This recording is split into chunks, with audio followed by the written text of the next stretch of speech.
Hello, hello, hello, everyone. How are you doing? Thank you for being here. My name is Solomon Izang Shamson. Welcome to Solomon's Temple. Uh, this is our temple of truth, where we get to talk about issues um, that are related to the church, pertaining the church, and also seeking for truth.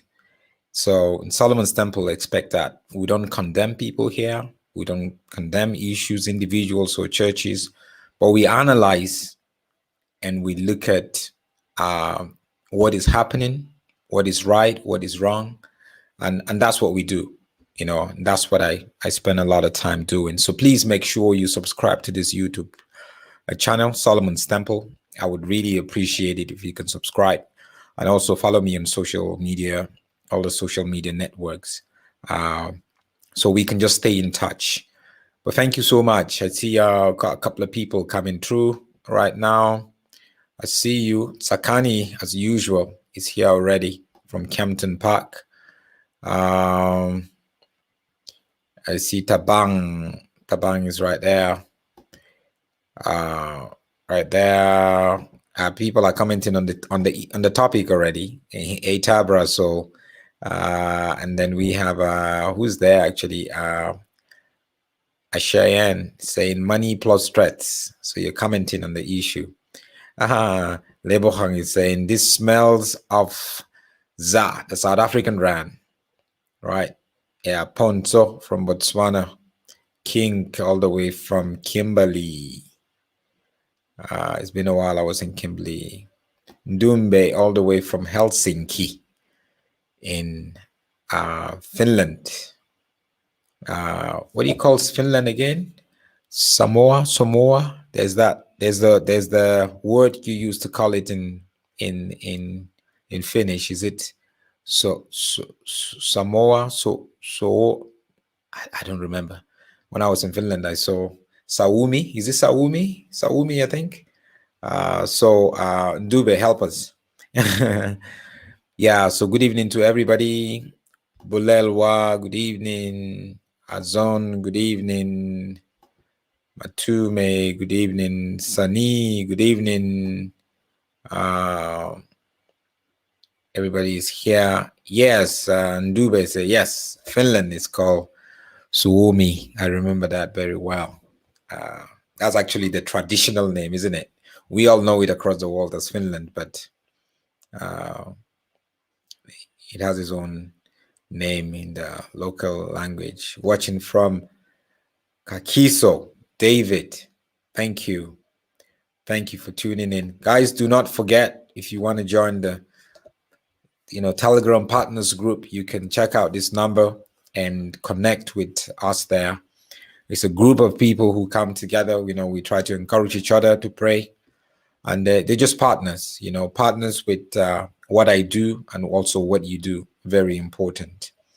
Really appreciate that. Thank you so much for the guys. I still need $3,000 for my legal fee as I prepare for judgment that is going to be coming up this week. People ask me, so we pray that you don't go to prison, but for me the prayer is always let the will of God be done. So I still need about $3,000 with a now, and to take care of my legal cost as Alf Lukau desires that I go to prison for defaming him, which is contempt of court, as he calls it. So and I know you would desire to partner with the truth. So please, if you want to send in some money, use solomontalks@yahoo.com. Alternatively, you can use this account number locally in South Africa. If you're international, you can inbox me, or I use the PayPal account, which is going to be much easier. Whatever is easier for you, please just go ahead and do it. Remember, we're part of what we call the Truth Movement. The Truth Movement. And the Truth Movement is all about,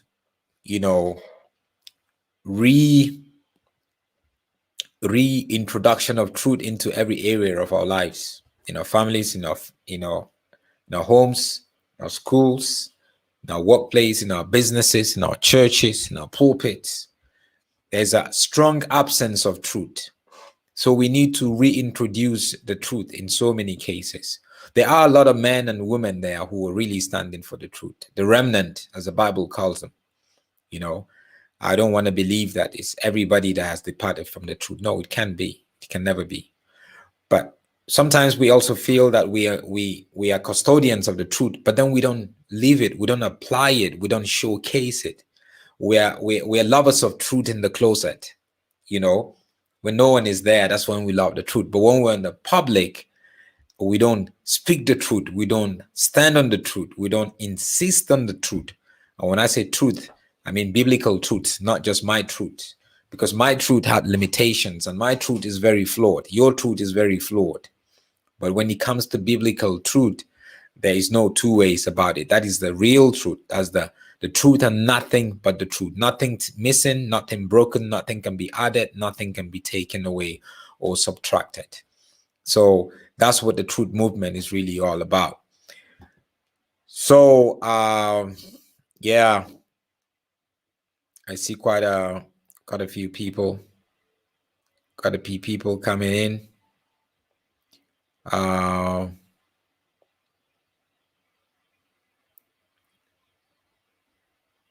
Yeah, I see questions are coming in already from all the way from Philadelphia. We have people from the UK. Tandy is also in the UK. Thank you. Pretoria is in the house. Pretoria. And Ellen from Santon here. Queensville. She's always there. That's what it is. So I want to quickly just take the next 30 minutes to deal with this issue. Bushiri refuses to forgive women. There's just been a lot of, I think it was late last week, there was this video that went a bit viral of a girl who is in her 20s. She came out to seek for forgiveness for what do you call it? For what she says was wrongful and malicious accusation she had against Shepherd Bushiri and his wife, especially Shepherd Bushiri, where she said Shepherd Bushiri violated her sexually. So obviously she's saying he raped her, or she slept with him twice. And now she's coming out to seek for forgiveness, to say, look, hey, everything that was said was not true. But she didn't tell us why she did it. She didn't tell us what really happened. But you cannot come out and try to explain certain things that had happened. You know, the same girl went to the Hawks, which is like the South African word, CIA, or is it FBI?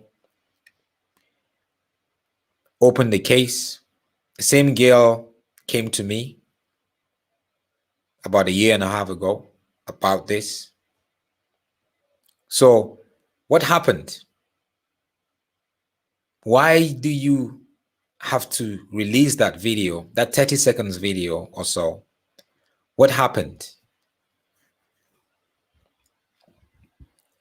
Why do you have to release a video when Bushiri isn't even a threat to you anymore? He is absconded, he jumped bail, he's a fugitive now based in Lilongwe in Malawi, his home country. Why do you then have to come out and release a video? There's a lot of questions there, isn't it? Why this timing? Why now?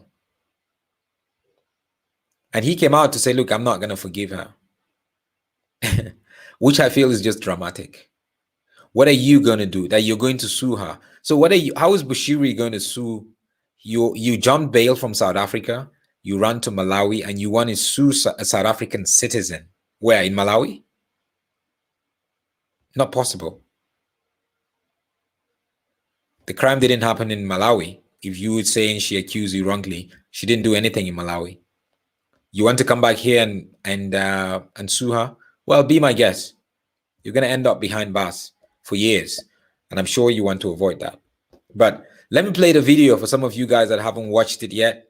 And for some of you have watched it. So pop up your volume a little bit. The video is not, I had to get it off somewhere where it's not so good.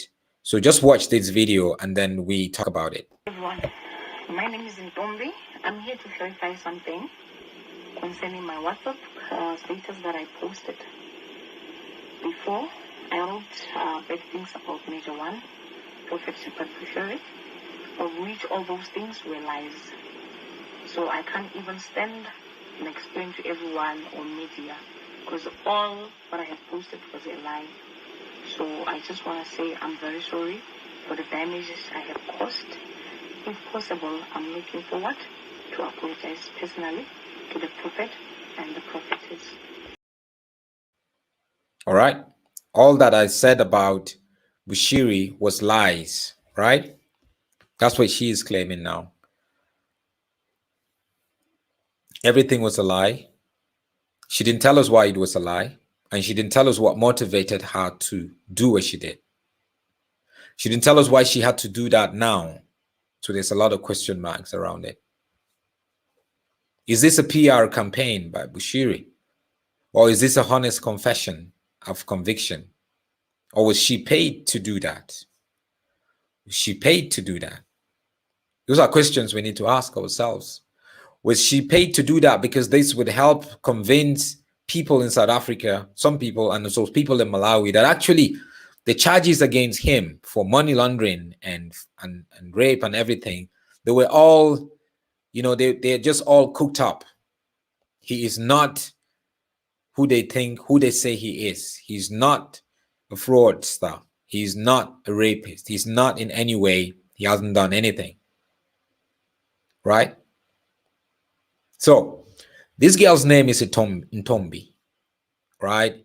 Ntombi got in touch with me about a year and a half ago, sometimes in June, in June, not last year, the 2019 actually.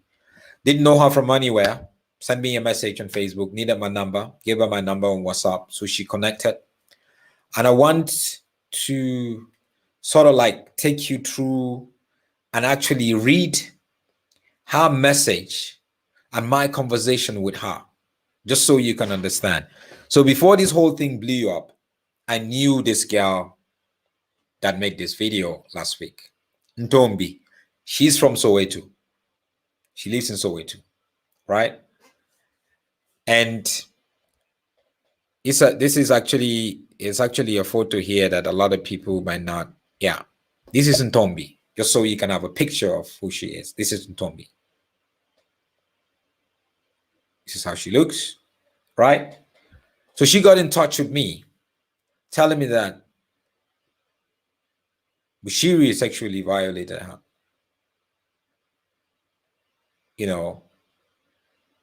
And a whole lot of stuff. So let me actually just introduce you to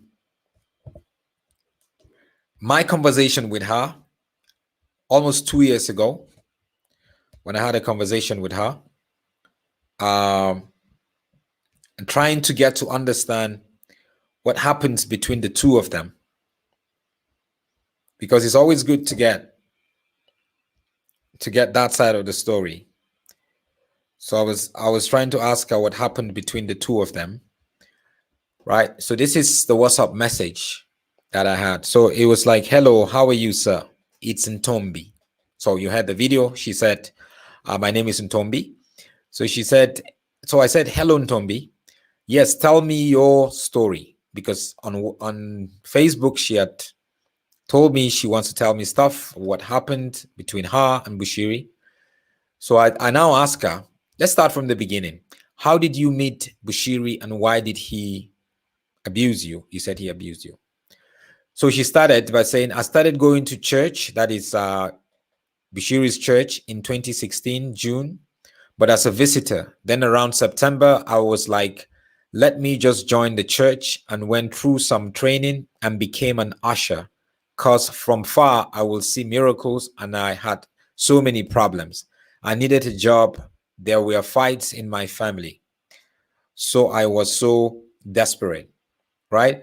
The message is too long, so I'm gonna read all of it here, not to put some of it there for you. So just listen up. So she said, then in 2017, around February, he started prophesying over me in church, but he never finished the prophecy. The following week again, he called me in front to prophesy, but he didn't. He said the angel that brought my prophecy has disappeared, so it's done. I should go back and sit down.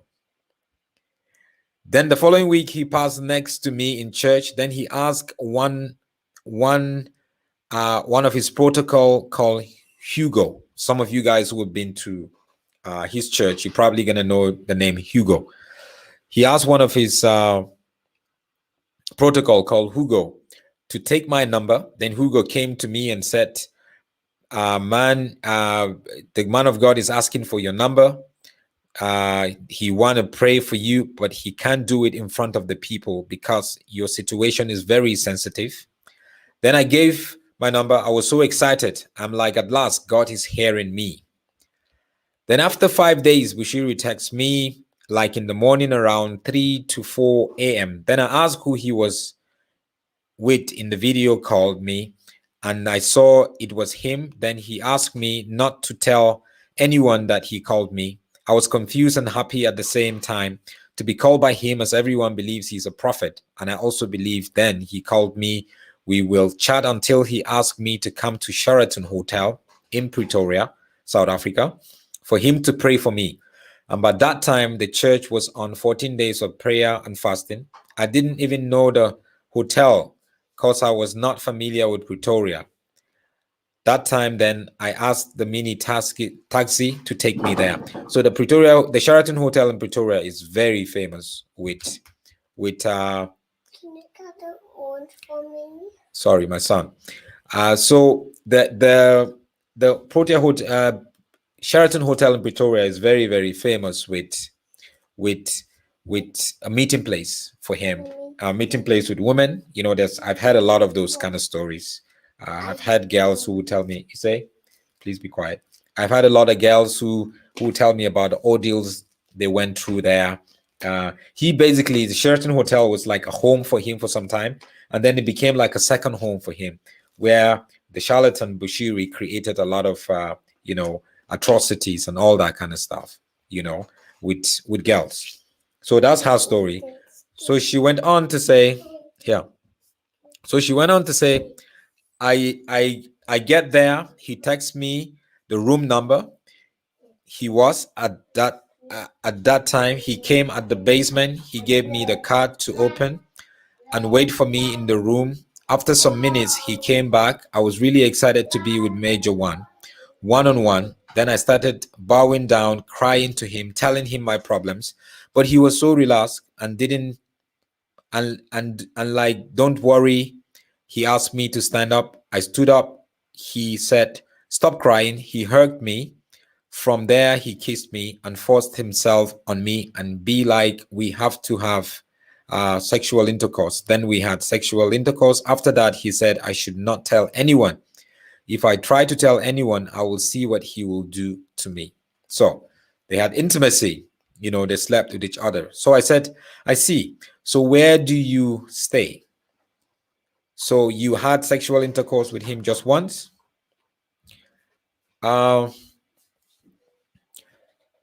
He said he then gave me 500. He then gave me 5,000 rand and said, put on your clothes. My people are coming now. I went at the flat where I was staying. I cried. I stopped fasting and praying because, like, how can a man of God do this to me? I look up to him. Then he will send me a message telling me how much he loves me. He will do anything for me. I should send him my sexy pics and videos.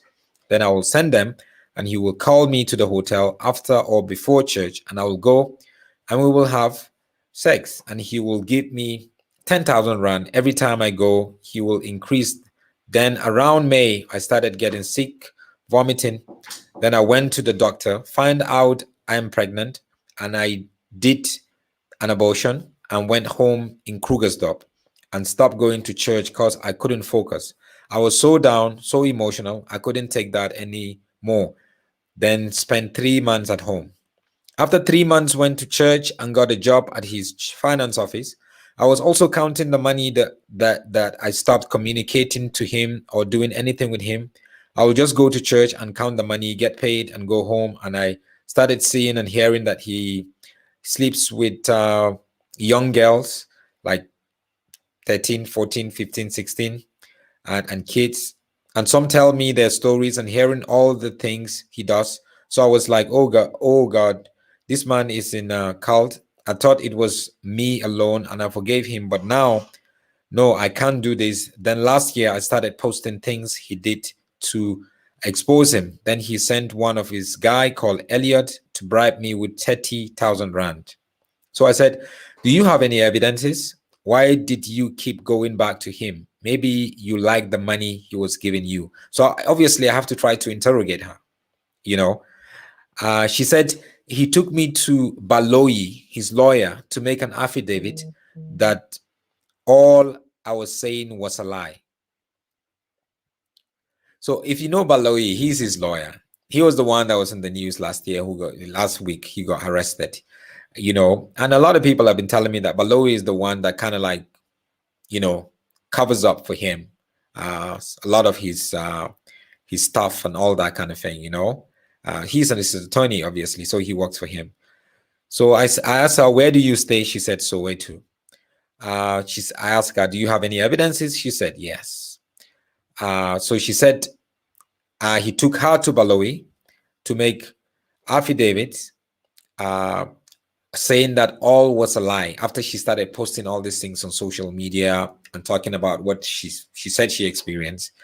Now she was called in and she was given money, obviously, 30,000 rand, but then she needs to sign an affidavit, so which is going to legally bind her to say that everything that she was saying was a lie. So that was how Baloyi came in, who is his attorney. You know, research him. Baloyi is the same guy. He has sent me latest threatening me before, you know, from Bushiri, you know. So yeah, I know him. So I asked her, why did you keep going back to him? Maybe you like the money he was giving you. Obviously, there are some girls that are that way. They like the money, they're missing the money, they keep going back, they keep going back. So she said, yes, because at home, my mom has my mom has special people. If you don't contribute, then she treats you like an outsider. So I needed the money as I have a child. So she also have a child. So I asked her, did you sign the affidavit with Baloyi, who is Bushiri's attorney? She said, yes, I did. His guy Elliot tricked me to sign the affidavit. He is the one who took me to Baloyi. He's the one who hired Bushiri's dirty work. So that's what she said. Do you have any evidences or photos, messages, videos? Because I need to ask this. You're not going to come with your story and then I just believe you. She said, yes, I do. I have my texts with him and my pics I was sending him. So I told her, I need you to send me all the evidence that you have now, everything. I also need to get you counseling. Obviously, that's what we do with people who say they've been victimized. We try to get them counseling. So she said, when do you want to meet? Where do you want to stay? She said she wanted to meet with me. She said, I'm staying in Soweto, but now I'm out of Joburg as he was sending people after me. But I also talked to some of the hawks in case anything happened to me, because I know that man very well, right? So there's just been that back and forth, and then she disappeared, never sent me the evidences and all that. And then later on, she not got in touch with me sometimes in the next year, started a conversation again. And I'm not sure she got in touch with me this year. No, the last time she got in touch with me was July last year, 2020. So these are some of the stuff that was based on my conversation with Ntombi, the same girl that made the video. So now she gave me all this information, and having all this information, I never said anything about it publicly because I was waiting to get enough evidences when she's ready, you know, and to be able to investigate also before I made anything public. But I never got to make it public. So when I saw her video saying that all that she had said about Bushiri was a lie and she wants to ask for forgiveness, you know, I was like, I saw the video, but I didn't know who she was. Then I looked closely and then closely. Then I was like, I think I know this girl. And then when I heard her name in Tombi, boom, I remembered. This is the same girl that came to me about 2 years ago with this same issue. Now, why would you go out and accuse somebody of this if it's not true? You created all this, you sent me all these messages, you created this whole story, right? And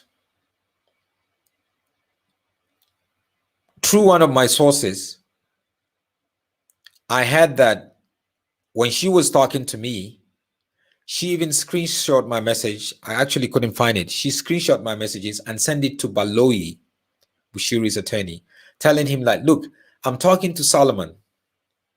And if you don't give me the money, we're going to expose you. And you know Solomon doesn't take nonsense. So I was told, but I have sources. So I get stuff from inside, you know, inside that kind of situation sometimes. So I was told about it and I was like, how can she do that? How can she take my conversation with her and go to Bushiri's lawyer and use it to try to extort money out of it? I don't work like that. So I immediately sent her a message.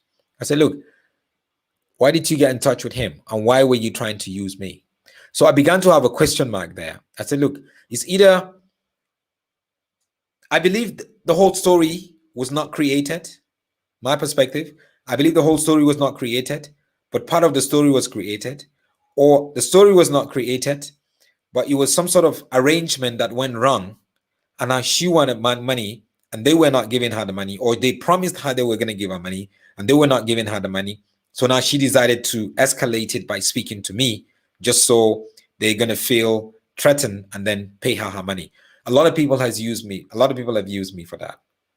You know, where they will come to me thinking they really actually needed help, but they were just using me as a way of intimidating the pastor or the bishop or whoever to pay them their money. A lot of them women.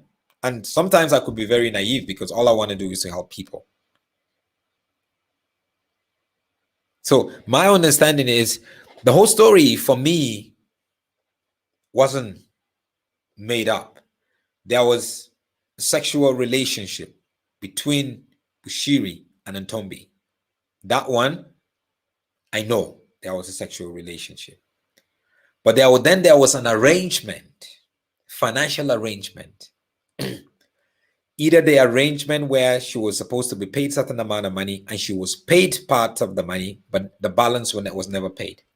Or they agreed she was going to be paid an amount of money and she got paid that amount of money.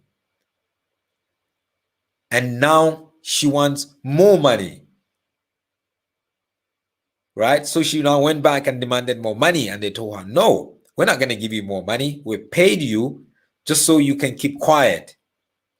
So she decided to not come to me just so I would be in the picture. Then they would feel, she's taking it to the next level now. So we might as well just make sure we give her what she demands. Right? So I'm going to show you some conversation. These are WhatsApp messages she sent to Baloyi, who is Bushiri's attorney. And this I got from a source, right? So these are messages he sent to Baloyi, and I got these messages through my source from Baloyi, not from her. She didn't send me this.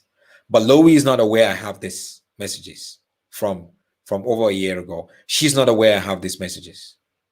So this is what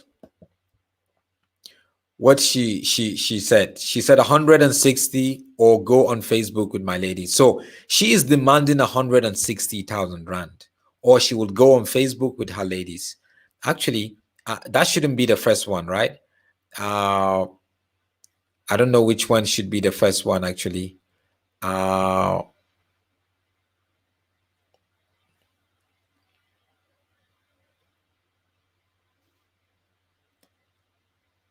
Let me see. I'm trying to get which one should be. I want to put them in an order. Okay, let's just start here then. She's saying 160, or go on Facebook with my ladies and tell God's people to know who Papa is, how their Papa, the F word is there, F ladies, almost every day. When should I come and collect? So there's obviously, she's sending him these messages. And if you look at some of the screenshots that I have between them, she has called him like 10 times. There was like these 10 missed calls, right? Over and over and over and over again. But he wasn't picking up. So she was a little bit desperate. Then she went on to say, I wouldn't stop until I get what I deserve. Tell the major prophet, major one, whatever he calls himself, to pay me. I want my money, or I will start afresh. And this time go on Facebook, Instagram, and tell the world who major one is behind the scenes, closed doors. And go to some of the hawks, which is like the police. I know who still want me even today. And trust me, some of them don't take bribe. Then she also said, what's this? Go through my text with Major One, and my ladies here, they also have interesting message from our boyfriend, Major One. And you know what's interesting? He once texted me with the number I don't know. So I asked him who he was, and he said Major One. Then he said, send me a nice pic, and I sent him a nice pic. And indeed, so let's see how the followers will say or continue doing my thing and save them from being manipulated by him. Anyway, I'm not in a hurry, because this time I'm planning something serious that will shake the whole church. Plus, he wouldn't do anything to me or my family. Remember, I told the world, if anything happens to me, it's him. So can I get my 160,000 rand and leave him alone? And I think I will text my journalist plus this one. So obviously you could say she's talking about me there. She will text a journalist. So there's 160 rand that has just been, that's just been there. So I think there was an agreement for her to demand that kind of money. Either there was an agreement, it was a balance payment for her to keep quiet and not talk about her relationship with Bushiri, how they shack up together, meet in hotels or whatever, or she was paid to be quiet, after signing an affidavit. So they played with her, they got her there. There's an affidavit. How can you go? Where would you go to? So now she discovered that the money they paid her, now she's broke maybe, or the money was, she spoke to her friends, and then she felt the money was too little. So now she went back. No, I want more money. But they were not virgin. So between Bushiri and herself and Balowi, they are familiar and very aware with what was going on. Very aware with what was going on. Right?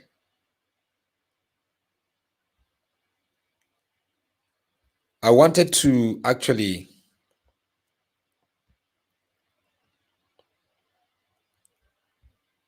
look at this. There is some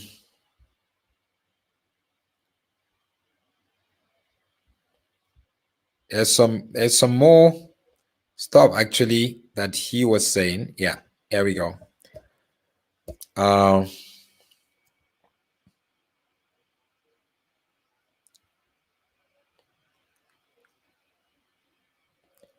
So I got tipped off with her case. I actually got tipped off that she was asking for money. She was asking Balowi for money.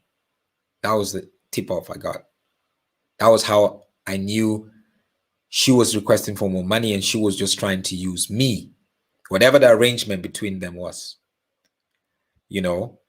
So obviously there was the whole thing. She said, actually, these are the messages she sent Malawi, and I got that from another source. She's saying, excluding 79,000 of painting, I'm not like those slave queens who sit in front of your church waiting for your father to call and F them so that he gives them money. I work for it. I don't manipulate people or manipulate the system. They say I don't take money from the poor, babe, and lie to them, and I can heal or give miracles. No, I hustle. So she went on to say, I will wait patiently, my bro. I hear from you. And at least my sisters also agreed to see Solomon. So we're going to do a boom and save some souls. And trust me, there will be a time where I wouldn't take your money. I will just be saving souls, and I will go inside your church and search for the ladies who major one F and help them and all that. So there was this whole thing. You know, she sent me messages. She sent her messages. Then she now sent this one actually saying, let's see, Solomon, between me and Solomon, who he will choose to pay. Even if he pays Solomon, he will expose him. I will expose him myself. Don't want to expose him as such, but for me to get my balance, I will do anything. Okay, so now she's talking about balance. So now the picture is beginning to come together. So what she felt was a balance. They needed to pay her balance. You know, I don't care about people seeing my naked pictures. After all, they are not doing anything important for me. As long as I can get my money, I will do anything. Even if it's to walk naked, I will even take some girls with me to Solomon. I just want my money, you know. So there's just been those conversations and all that kind of stuff. So there's this whole thing of so yeah.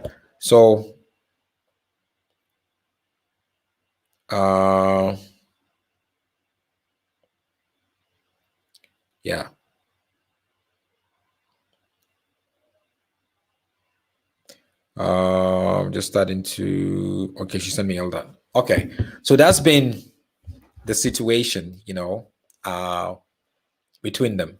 So now you ask me the question. Again, we're asking the question, why did she come out to ask for forgiveness at this point? You know? And if you ask me, the only way I could answer it is Major One, remember, Bushiri is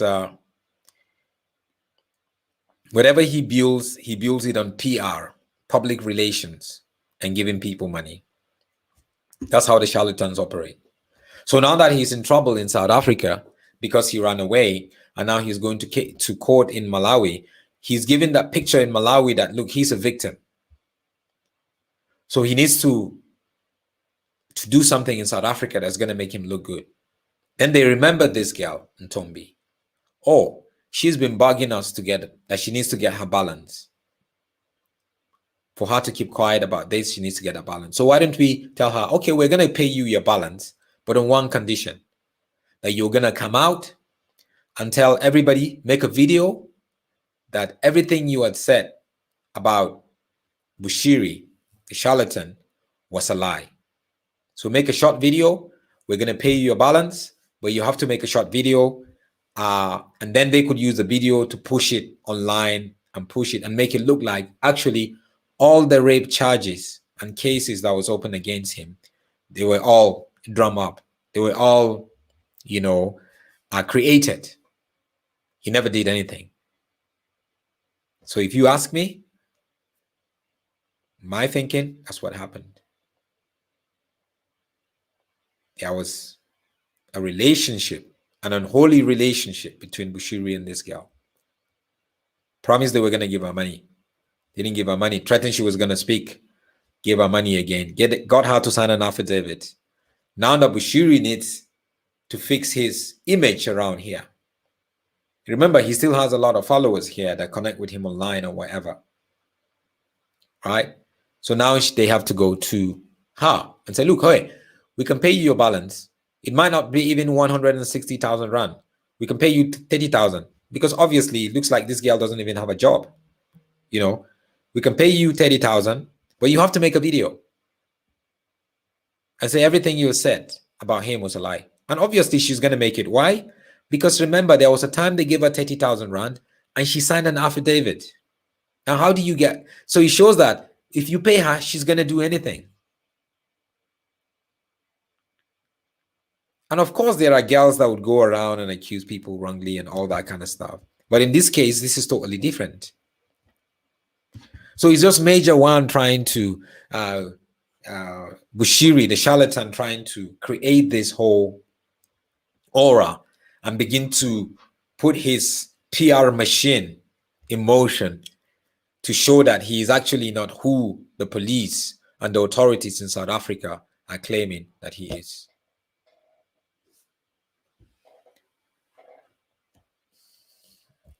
Zoe Zozo said, this girl, she should be arrested. Yes, she should be arrested. I have all this on my phone. Everything I was reading, to you is here on my phone. It's here on my phone.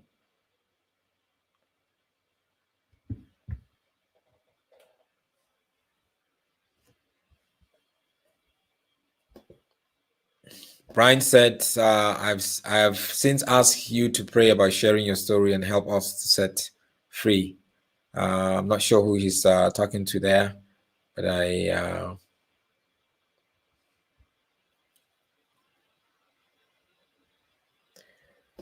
saying Bravi saying, are you joking? May God punish him if it's true. How can they get broke? So,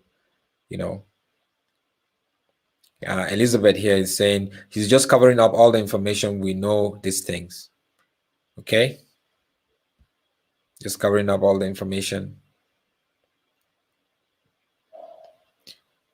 Bravi saying, yeah, things are happening in churches. This hurts a lot, especially if you trusted your man of God with all your heart, your Lord. Yeah, it's happening quite a lot. So men of God should stay away from them. Stay away from them. Not this one. I was going to, there's one that Queen was commenting, which has quite a lot of, yeah. Queen here is saying, we know girls that we're giving 500,000, but now they are broke. Bushiri's money goes with spookies. Straight. There's a lot of girls that made money out of it. You know what? There's a girl that got about 12 million. I know her because she has a baby with him. So a lot of the money is going towards a trust for the baby. And these girls don't even know how to spend the money. She didn't have a car. She was supposed to buy a car and she bought this cheap cars. You just tell you the level that they are. A lot of them comes from poverty, from broken homes and all that kind of stuff. They've never seen real money. And so you don't really get to blame them, that kind of stuff. And they're just looking for something to feed themselves. They don't want to go to school.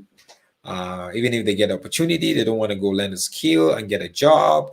So you get a lot of these girls that are hanging around there.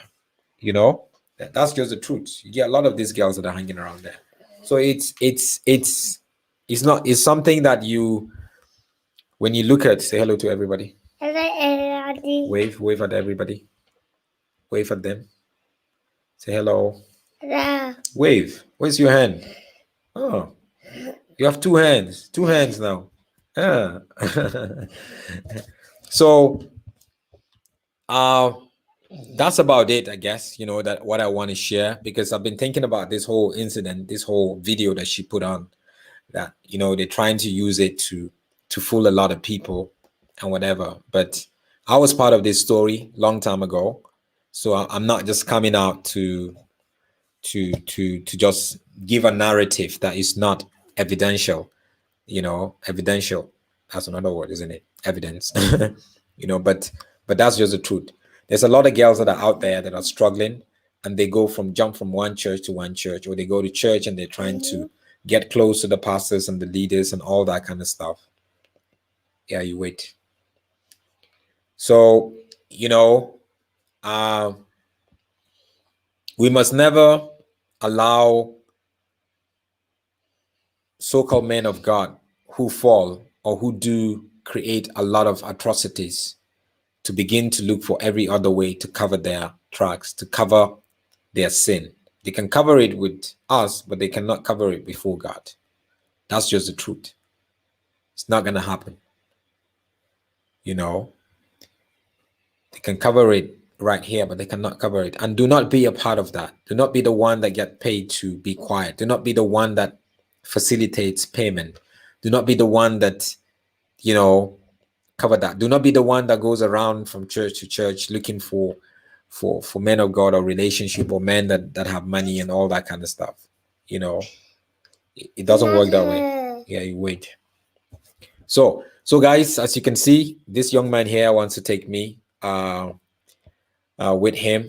This is another charlatan buster, you know, and so I'll have to go. So I just wanted to just share that with us, and just so we know, it's a reality.